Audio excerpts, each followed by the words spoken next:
All right, so here's what's going on. Thanks for stopping by. What's up, Chili Pups? So I had to see a doctor today. I guess let me start this way. It'll make more sense. So I've been in Quartzsite for a week now. I came early this year because the weather forecast said it was going to be great.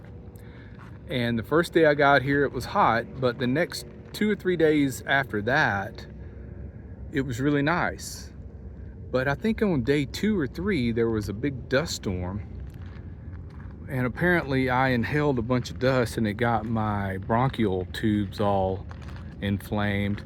And let's back up to 2 years ago. Remember when I got the COVID stuff? I've never been the same since. I can go months with no problems, and then all of a sudden I have a flare-up.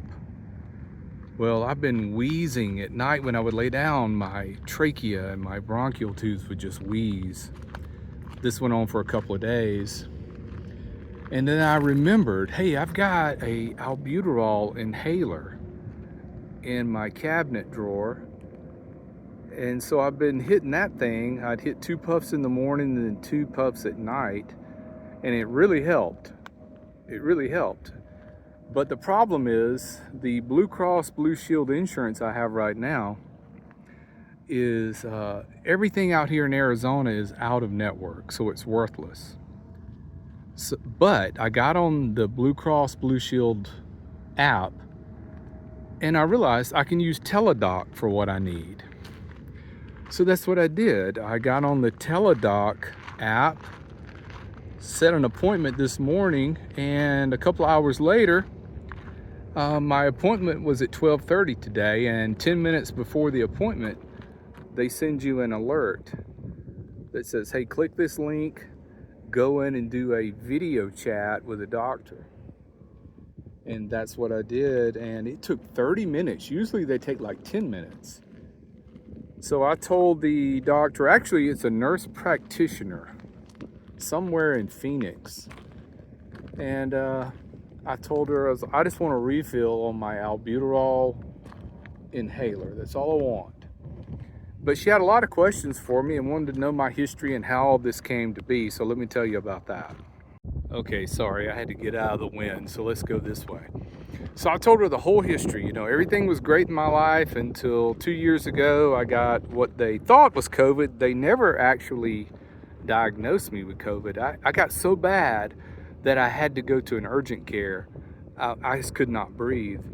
And they just diagnosed me with respiratory virus because they said I waited too long to come in.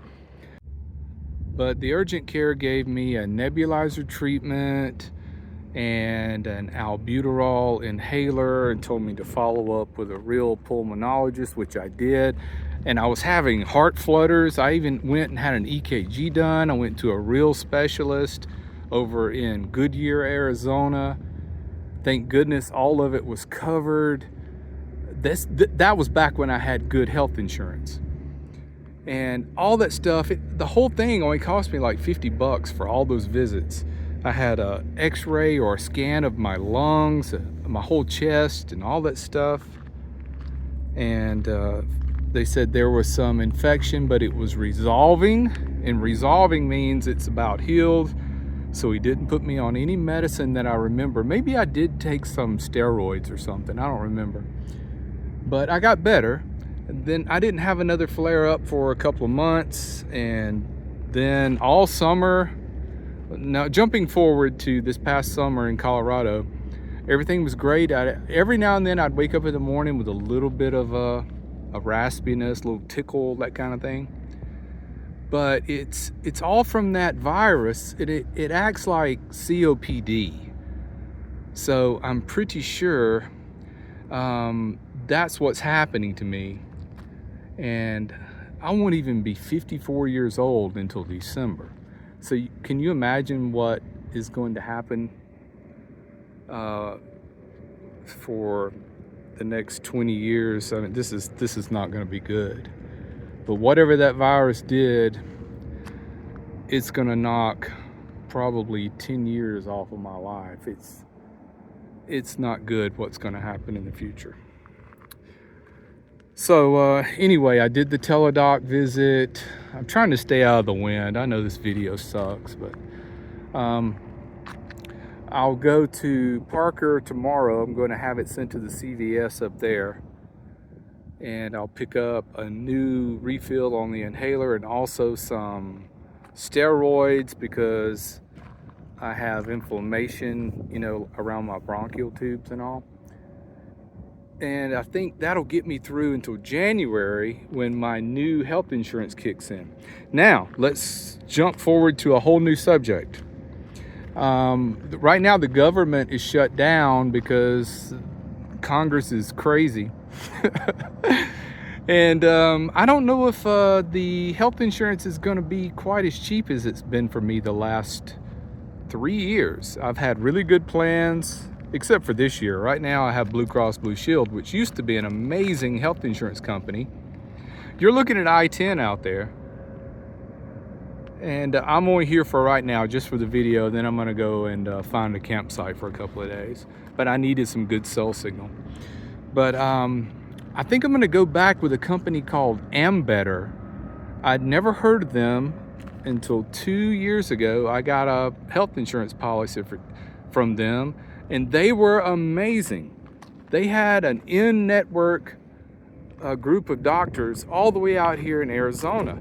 And you know, I get everything through the state of Tennessee since I am legally still a resident of Tennessee. And let me get my thoughts together. I'll be right back. Sorry, I have to keep giving you this same shot just because of the wind noise. But last year, the health insurance that you could choose from healthcare.gov wasn't as abundant as the year before. So I chose a Blue Cross Blue Shield policy, and I remembered that name, Blue Cross Blue Shield. That's the greatest health insurance company in the country. Well, it's just a name now. It means nothing. They're no good anymore. So I have to go to Tennessee. Let's put it that way. There is nothing in network anywhere except in Tennessee. And I'm not driving all the way back to Tennessee just to be in network. The problem with the policy is if you go out of network, it's worthless, absolutely worthless. There's like, you have to pay like 80% out of pocket. So what's the use in that? I'm trying to give you a better shot, but let me get over here behind the van and we'll just watch the big trucks go by. So I've been looking into what to expect from open enrollment is November the 1st. Today is already October the 22nd or 3rd. And I don't think they're going to come to an agreement on whether to extend the tax credits for the ACA Act or not. So I'm going to be looking at paying probably $400 to $500 a month just for me for health insurance. That is going to be devastating. That is going to crush the budget. So unless they can extend it, then we're in trouble. But I'll keep my fingers crossed. We still got a week or so to see if the tax credits will be extended.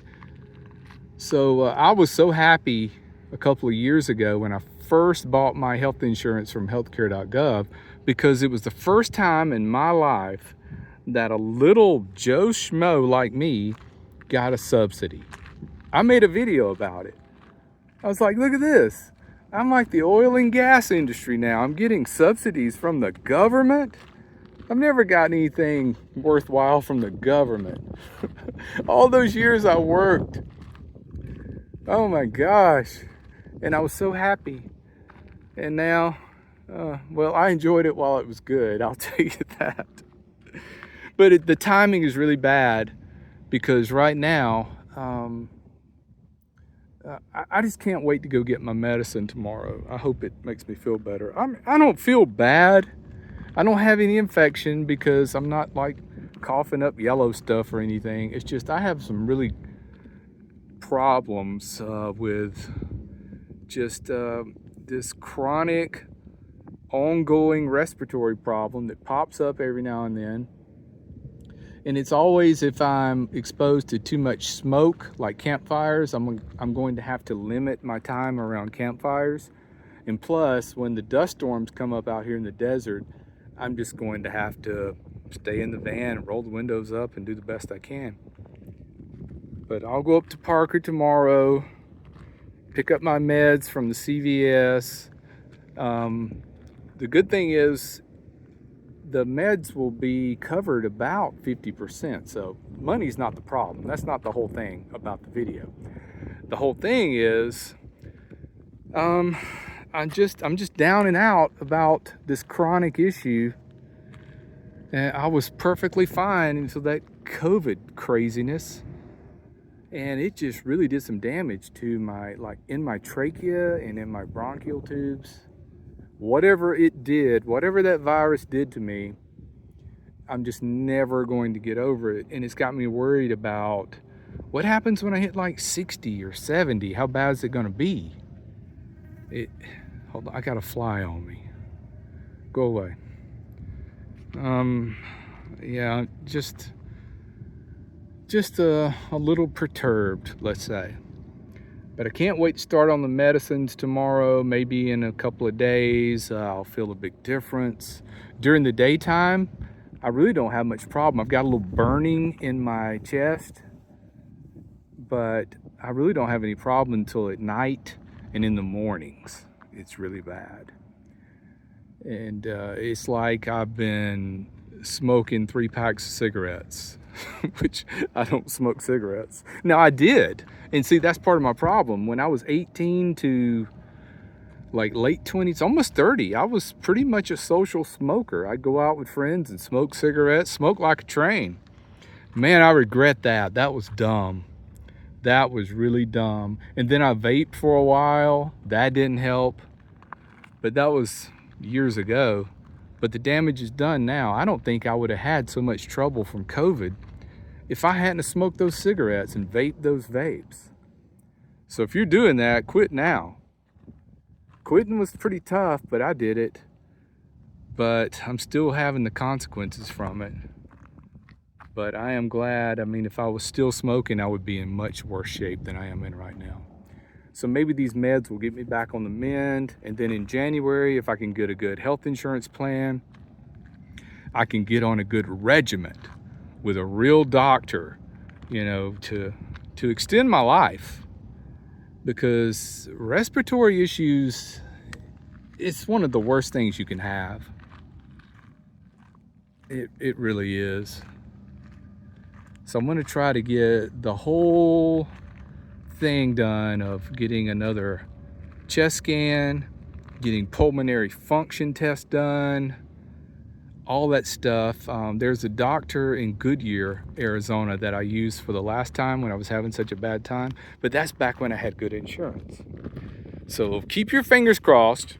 If I can get this new plan for January, I'm going to start looking on November the 1st. And I'll need to be enrolled by December. And then I will do several visits and get a good battery of tests done. And there's all kinds of things I need to do now that the doctor told me today on the teledoc visit. She says, you're that age, you need to get a colonoscopy and you need to do this and you need to do that. I'm like, I hadn't done any of that stuff. So after 50, things change in your world. Is that a snake? No, it was a shadow. It scared me.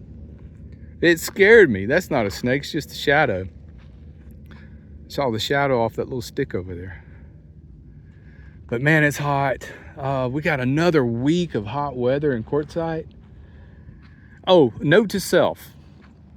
Remind me, never, ever, ever come to Quartzsite before November 1st. I don't care what the weather forecast says. It's just too darn hot. First couple of days was great, and I was bragging about it. And I've been suffering ever since. I'm just looking around for snakes. This is where they are, you know. They hang out here in the wash. And I'm sure the rattlers are still active because it was almost 90 degrees today. All right, I've rambled on enough. Let's go back to the Matty wagon and get a cool drink and cool off. All right, my friends, thanks for watching. Take care, be well, and smash the bell.